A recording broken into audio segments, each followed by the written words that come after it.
Hello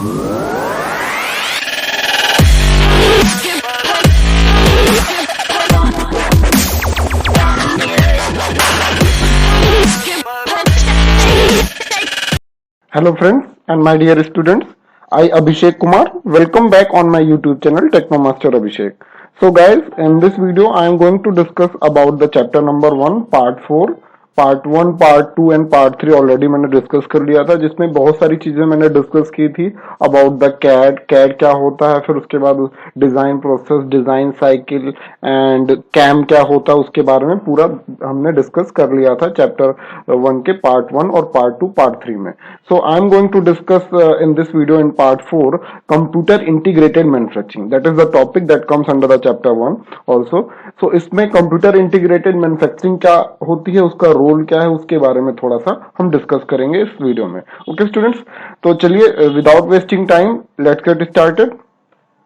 तो सबसे पहले जानते हैं कि सीआईएम क्या है, क्योंकि आपके एग्जाम में, आपके बीटी के एग्जाम में पूछा भी जाता है कि क्वेश्चन ऐसे आता है, what is CAD CAM CIM, ये क्या होते हैं, उसको डिफाइन करिए, उसके एडवांटेजेस, उसके बेनिफिट्स, ये सारी चीजें लिखिए. तो चलिए हम डिस्कस करते हैं व्हाट इज सीआईएम. तो सीआईएम का फुल फॉर्म होता है students computer integrated manufacturing. C for computer, I for integrated, M for manufacturing. तो कंप्यूटर इंटीग्रेटेड मैन्युफैक्चरिंग मतलब क्या हुआ कि इसमें जो मैन्युफैक्चरिंग होगी वो किसकी सहायता से होगी, with the help of computers. तो ये क्या दर्शाता है कि integrated application of computers in manufacturing, यानी मैन्युफैक्चरिंग में कंप्यूटर्स को कैसे इंटीग्रेट करके, इंटीग्रेट का मतलब होता है जोड़ना, तो कंप्यूटर के एप्लीकेशन को कैसे जोड़ करके हम मैन्युफैक्चरिंग करते हैं, that all comes under the CIM. Okay students, अब जैसे मैंने पिछले भी वीडियोस में बताया था, जब मैंने design cycle, product life cycle भी डिस्कस किया था, तो उसमें मैंने बताया था कि जैसे जब हमने डिस्कस किया था, कैड का एक पार्ट होता है और एक कैम का पार्ट होता है. कैड और कैम को हम जोड़ दें तो पूरा का पूरा क्या बन जाता है, सीआईएम बन जाता है. ओके स्टूडेंट्स, और साथ ही साथ मार्केटिंग का पार्ट भी इसमें इंक्लूडेड होता है. तो अगर हम बात करें कि इसकी डेफिनेशन की, ये तो इसका एक फुल फॉर्म हो गया. अब डेफिनेशन, एक हमारा संस्थान है that is called as CASA या एसएमई. इसको फुल फॉर्म क्या है कासा का, computer automated system association of the society of manufacturing engineers. तो कासा ने एक डेफिनेशन दी सीआईएम की. तो according to the CASA definition क्या है, CIM is the integration of the total manufacturing enterprise through the use of integrated system. तो इसके बारे में हम समझते हैं पहले कि उन्होंने क्या कहा कि सीआईएम क्या है, एक ऐसी प्रणाली है, एक ऐसा टेक्निक है, ये कह सकते हैं, जिसमें जो मैन्युफैक्चरिंग के सारे क्रम होते हैं या मैन्युफैक्चरिंग की सारी क्रिया होती है, उसको जोड़ा जाता है कंप्यूटर के साथ. और वो कैसे जोड़ते हैं, with the help of integrated system. Integrated system का मतलब होता है स्टूडेंट्स एकीकृत प्रणाली, यानी एकीकृत प्रणाली और डेटा कम्युनिकेशन. एकीकृत प्रणाली और डेटा कम्युनिकेशन का मतलब क्या हुआ, डेटा का संचार. यानी कि मैन्युफैक्चरिंग एंटरप्राइज को कैसे हम इंटीग्रेट करेंगे, उसके लिए हम एकीकृत प्रणाली और दूर डेटा संचार को हम किसके साथ जोड़ेंगे, मैनेजियल फिलॉसफी. जो मैनेजर्स या मैनेजरियल ऊपर प्रबंधक की जो फिलॉसफीज होती है, उनके दर्शन होते हैं, उनको हम क्या करेंगे, कपल कर देंगे, जोड़ देंगे किसके साथ में, एकीकृत प्रणाली और डेटा संचार के साथ जोड़ देंगे. और ये सारा का सारा किसकी सहायता से करेंगे, कंप्यूटर की सहायता से करेंगे. और ये किस लिए करेंगे, to improve the organisational and personal efficiency. यानी कि अपने ऑर्गेनाइजेशन, अपने उद्योग और खुद की एफिशिएंसी को इंप्रूव करने के लिए हम क्या करते हैं कि टोटल पूरी की पूरी मैन्युफैक्चरिंग एंटरप्राइज को इंटीग्रेट करते हैं कंप्यूटर के साथ. वो कैसे करते हैं, एकीकृत प्रणाली, डेटा संचार और मैनेजर फिलॉसफी को जोड़ने के साथ में करते हैं, तब जाके ये हमारा सीआईएम मैन्युफैक्चरिंग एंटरप्राइज कपल हो जाता है किसके साथ में, कंप्यूटर के साथ में. ओके स्टूडेंट्स, तो होप आप लोग को ये डेफिनेशन समझ में आ गई हो. आगे हम बढ़ते हैं, बेनिफिट्स ऑफ द सीआईएम. तो बेनिफिट्स सीआईएम के क्या होते हैं स्टूडेंट्स, दो बेनिफिट्स होते हैं. इसको हम दो तरीके से कैटेगराइज कर सकते हैं बेनिफिट्स को, डायरेक्ट बेनिफिट्स और इनडायरेक्ट बेनिफिट्स.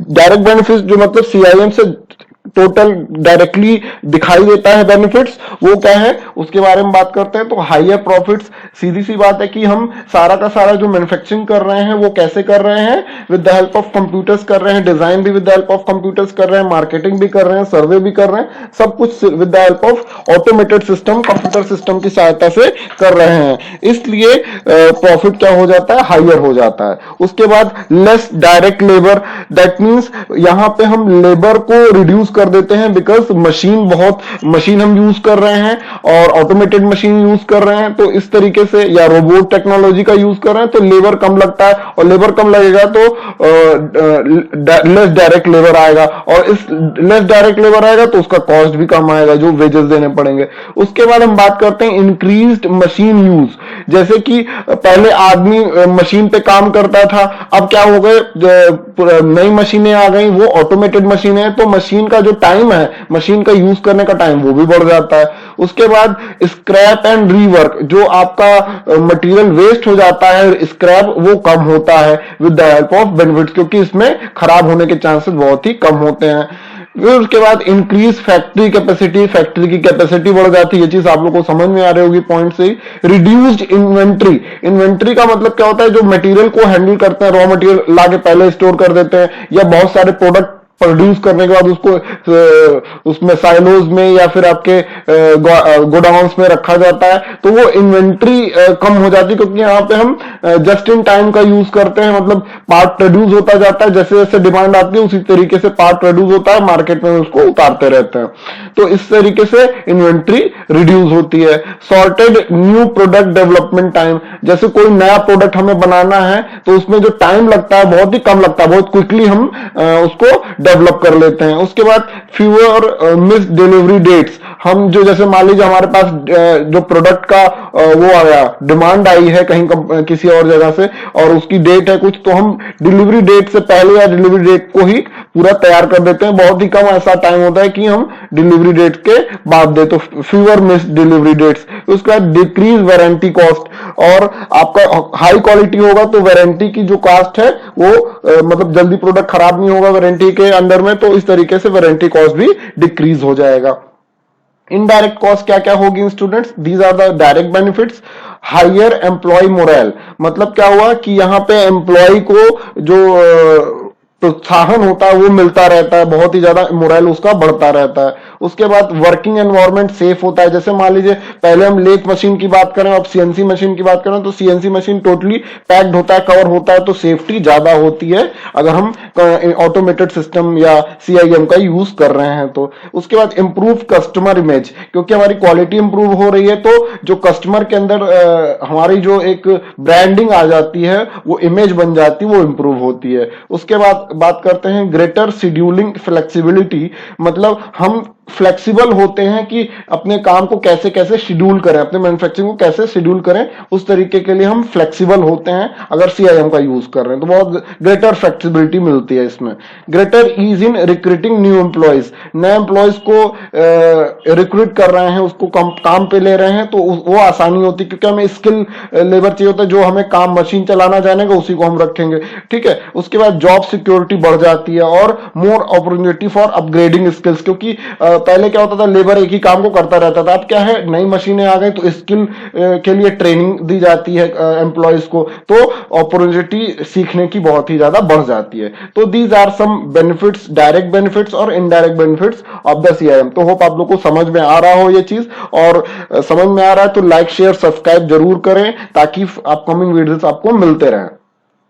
अब हम बात करते हैं स्टूडेंट्स सीआईएम व्हील, ये बहुत ही इंपॉर्टेंट होता है, ये आपको डायग्राम है, सीआईएम व्हील कहते हैं इसको, और इसका एक्सप्लेनेशन कैसे हम करेंगे वो समझिए इसको, कि सीआईएम के अंदर पूरा क्या क्या चीजें आती हैं, ठीक है। अब हम बात करते हैं सीआईएम व्हील की, तो सीआईएम व्हील में सबसे इनर जो कोर है, इनर वाला जो सर्कल है ये कह सकते हैं, उसको हम बोलते हैं इंटीग्रेटेड सिस्टम आर्किटेक्चर। ये क्या होता है, इंटीग्रेटेड सिस्टम आर्किटेक्चर होता है, और इसमें क्या होता है कि क्या क्या चीजें आती हैं, ये कैसे कनेक्ट करता है, इसके पास ये पूरा का पूरा जो मैन्युफैक्चरिंग का डेटा होता है, जो मैन्युफैक्चरिंग डेटा होता है उसको हैंडल करता है, और साथ ही साथ जो भी इंफॉर्मेशन आती है, जो भी सूचनाएं आती हैं, वो एक स्थान से या एक जगह से, एक इंडस्ट्री से दूसरी जगह पहुंचाता है, एक डिपार्टमेंट से दूसरी जगह डिपार्टमेंट को पहुंचाता है। तो वो डेटा को हैंडल करता है और साथ ही साथ ये काम करता है। तो वही चीजें इसके लिखे हुए क्या क्या काम करता है, information resources management and communication और कॉमन डेटा, ये सारी चीजों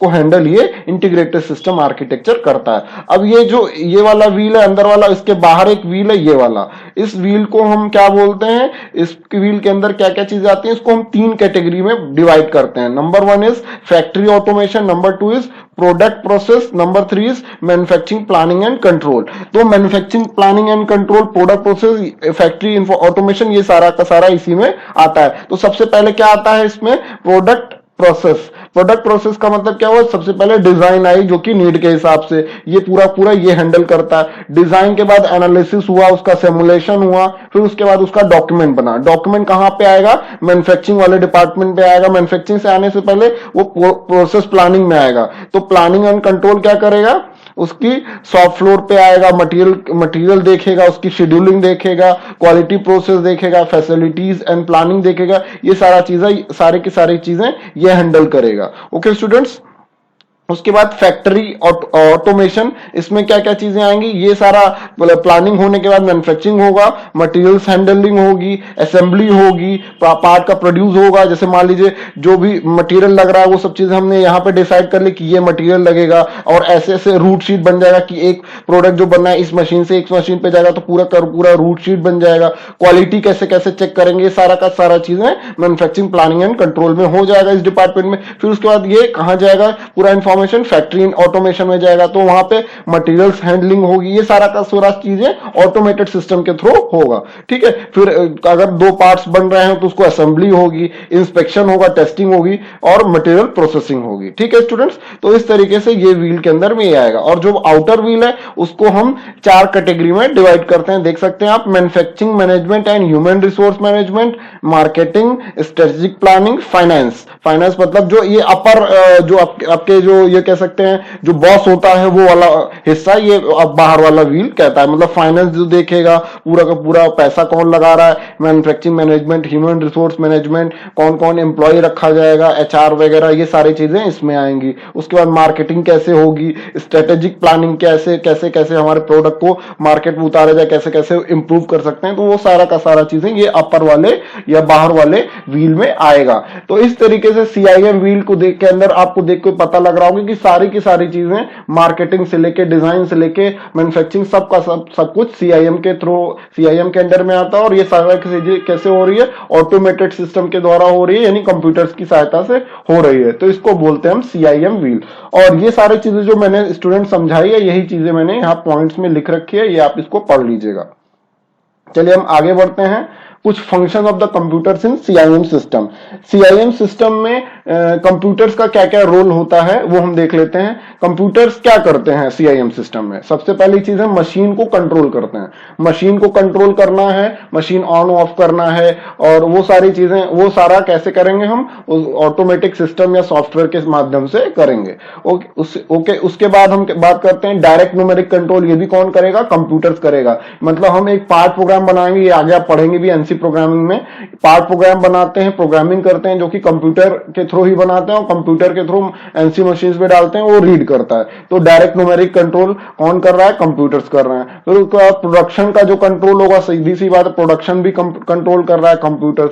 ट्रैफिक का कंट्रोल, मतलब जो पार्ट कई बन रहे हैं तो एक दूसरे से पार्ट को ओवरलैप ना कर जाए, तो उस ट्रैफिक को भी कंट्रोल करेगा कंप्यूटर्स। शटल कंट्रोल, ये सारी चीजें, system handling, system monitoring, handle कैसे करना है, टूल का कंट्रोल, ये सारा का सारा जो पॉइंट्स है, ये कौन कंट्रोल कर रहा है, कंप्यूटर्स कंट्रोल कर रहा है। किसमें कर रहा है, सीआईएम सिस्टम में। तो इस तरीके से कंप्यूटर्स के रोल हो गए सीआईएम सिस्टम में। तो होप आप लोग को ये सीआईएम के बारे में समझ में आ गया हो और एग्जाम में आप लिख सकते हैं। तो स्टूडेंट्स, इसके बाद में हम देख लेते हैं कुछ बेनिफिट्स और एडवांटेजेस ऑफ द सीआईएम। उसके क्या क्या बेनिफिट्स हो सकते हैं, क्या क्या एडवांटेजेस होते हैं। ठीक है स्टूडेंट्स, तो CIM improve the short run responsiveness consisting of, मतलब क्या हुआ कि ये क्विक रिस्पॉन्स देता है सीआईएम, क्योंकि कंप्यूटर बेस्ड है, ऑटोमेटेड बेस्ड है, सॉफ्टवेयर बेस्ड है, तो यहाँ पे क्विक रिस्पॉन्स होता है। जैसे मान लीजिए अगर इंजीनियरिंग में कोई चेंज आना है, डिजाइन में कुछ चेंज आना है, कुछ प्रोडक्ट में बदलाव आना है, तो जल्दी से हम एक्शन ले सकते हैं। प्रोसेसिंग में चेंज आना है, मतलब उसके जैसे मटीरियल जो मैन्युफैक्चरिंग ऑपरेशन, जैसे आपका कास्टिंग हो रही है, आपका मशीनिंग हो रही है, तो प्रोसेसिंग जो आपके मैन्युफैक्चरिंग ऑपरेशन में परफॉर्मेंस है, उसमें अगर चेंज लाना है तो वो भी इजिली हो जाता है। ठीक है, रिस्पॉन्स बढ़ जाता है। मशीन डाउन टाइम और अनअवेलेबिलिटी, मशीन नहीं है या फिर मशीन खराब हो या डाउन टाइम चल रहा है उसका, तो उस केस में क्विक हम रिप्लेस कर देते हैं। ऑपरेटर अनअवेलेबिलिटी, तो वहां पे भी ऑपरेटर नहीं है तो वहां पे भी हम क्विकली रिस्पॉन्ड कर देते हैं with the help of CIM. Cutting tool failure, अगर कटिंग टूल फेल कर गया तो जल्दी से हम बदल देते हैं। लेट मटेरियल डिलीवरी, ये भी नहीं होता है इससे। अगर मान लीजिए कहीं से लेट मटेरियल डिलीवरी आई तो उसको भी हम जल्दी से हैंडल कर सकते हैं with the help of CIM. Okay students, next point क्या है, नेक्स्ट एडवांटेज क्या है इसका, CIM improve the long run accommodation through quicker and easier assimilation. मतलब वही चीज है, क्विकर और इजियर, बहुत ही आसानी से और बहुत जल्दी से एकोमोडेशन को ये लॉन्ग रन, जैसे मान लीजिए अब बात कर लेते हैं कैसे कैसे होता है इसमें। Changing product volumes, changing product volumes का मतलब क्या हो, मान लीजिए किसी ने डिमांड दिया हमें, किसी कंपनी ने कि हमें 30 लॉट का या 3000 प्रोडक्ट बनाने हैं, अगर उसकी डिमांड बढ़ गई या घट गई तो उसके हिसाब से हम अपने प्रोडक्ट में या मैन्युफैक्चरिंग ऑपरेशन में चेंज कर देंगे प्लानिंग में, और वो आसानी से कर देंगे क्योंकि हमें सिर्फ सॉफ्टवेयर में चेंज करना होता है। New product addition and introduction, नया प्रोडक्ट आया मार्केट में, उसको भी क्विक और इजिली हम उसको अपने प्रोडक्ट रन में, अपने शेड्यूल में ला सकते हैं। डिफरेंट पार्ट मिक्सेस, बहुत सारे अलग अलग पार्ट, कई प्रकार के पार्ट बन रहे हैं तो वो भी हम बना सकते हैं। फिर उसके बाद सीआईएम रिड्यूस इन्वेंट्री, मैंने बताया था इन्वेंट्री क्या होता है कि लॉट साइज को रिड्यूस कर देते हैं, जितना हमें चाहिए होता है डिमांड उसके हिसाब से ही बनाते हैं, पहले से बना के नहीं रखते, रॉ मटेरियल भी स्टोर नहीं करते हम। तो वही चीज है, reducing lot sizes, improving inventory turnovers, providing the planning tools for the just in time manufacturing. Just in time manufacturing का मतलब क्या हुआ, जैसे जैसे हमें डिमांड आ रही है उस हिसाब से हम जस्ट इन टाइम पे ही मैन्युफैक्चरिंग करते रहते हैं। ये नहीं कि पहले से मैन्युफैक्चरिंग करके हमने इन्वेंट्री में डाल दिया तो हमारा एरिया भी जाएगा और हमारा कॉस्ट भी लगेगी इन्वेंट्री की। ओके स्टूडेंट्स, तो CIM increase the machine utilisation, machine को अधिक से अधिक यूज कर सकें उस वो इंक्रीज कर देता है सीआईएम का, अगर हम हेल्प लेते हैं सीआईएम के थ्रू करते हैं तो। एलिमिनेटिंग और reducing the machine setup, machine setup पहले से हुआ हो रहता है। जब मान लीजिए अगर हम बात करें, एग्जांपल लेते हैं, जो लेथ मशीन होती है 3 जॉ चक पहले था, फिर 4 जॉ चक आया। 3 जॉ चक में सेंटरिंग की बहुत प्रॉब्लम आती थी, उसमें टाइम लगता था, फिर 4 जॉ चक आया, तो इस तरीके से सीएनसी आई, तो ऑटोमेटिकली वो सेटअप पहले से है, उसको सेटअप करने में हमें टाइम नहीं लगता है। तो वही है मशीन का यूटिलाइजेशन होता है। Utilising automated features to replace the manual intervention to extend possible, providing the quicker transfer devices to keep the machine in the cutting cycle. मतलब क्या, अगर मान लीजिए कोई हमें एक ऑपरेशन परफॉर्म कर रहे हैं और वहां पे हमें टूल दूसरा ऑपरेशन परफॉर्म करना, मान लीजिए मिलिंग कर रहे हैं, फिर हमें कटिंग करना हुआ, तो वहां पे हम टूल को, कई टूल एक साथ लगे रहते हैं, बस टूल नंबर को चेंज करना होता है, और या टूल को हमें चेंज करना है तो क्विकली हम चेंज कर सकते हैं, चेंज ओवर टाइम बहुत ही कम लगता है। तो इस तरीके से मशीन का यूटिलाइजेशन हमारा बढ़ जाता है अगर सीआईएम की सहायता लेते हैं। तो दीज आर सम बेनिफिट्स और एडवांटेजेस, इसको आप अपने लैंग्वेज में लिख सकते हैं स्टूडेंट्स, और मेक श्योर कि आप ये सारे नोट्स बनाएं, पूरा वीडियो देखें, और होप आप लोग को ये समझ में आ रहा हो। चलिए हम आगे बढ़ते हैं। Apart from the study, words of the day की बात करते हैं, ज्ञान की बातें। तो आज के दो वर्ड्स हैं, गार्नर और हार्बर। गार्नर का मतलब होता है स्टूडेंट्स स्टोर अप या गेदर, इकट्ठा करना। गार्नर को रिलेट करेंगे हम गार्डन से, गार्डनर जो होता है माली, तो गार्नर को रिलेट कर रहे हैं गार्डनर यानी माली से, तो उसको हम कैसे रिलेट कर रहे हैं, गार्डन का माली फूल इकट्ठे कर रहा है, तो गार्नर का मतलब हो गया इकट्ठा करना, स्टोर करना। उसके बाद स्टूडेंट्स हार्बर, हार्बर का मतलब होता है स्टूडेंट्स हाइड या फिर छुपाना या छुपना। ठीक है, तो हार्बर को रिलेट कैसे करेंगे हम, याद करने का तरीका स्टूडेंट्स, हार्बर को हम रिलेट कर रहे हैं इसको हार वर, हार्बर मतलब हार और वर, हार लेकर वर छुप रहा है, तो हार जो लेके वर जो है वो छुप रहा है, तो मतलब हार्बर का मतलब हो गया छुपना। तो इस तरीके से अगर आप याद करेंगे तो आपको बहुत आसानी से याद होगा, और होप आप लोग को ये मजा आ रहा हो, वो कैप्स भी आपकी तैयार हो रहे हो, और इसके नोट्स अलग से बनाते रहिए वर्ड्स ऑफ द डे के, और ये आपको बहुत आगे हेल्पफुल रहेगा। तो होप आप लोग को ये पूरा का पूरा वीडियो अच्छा लगा हो, पसंद आया हो, और कुछ नया सीखने देखने को मिला हो तो प्लीज लाइक शेयर सब्सक्राइब करना ना भूलें और keep learning, stay home, be safe. Thank you.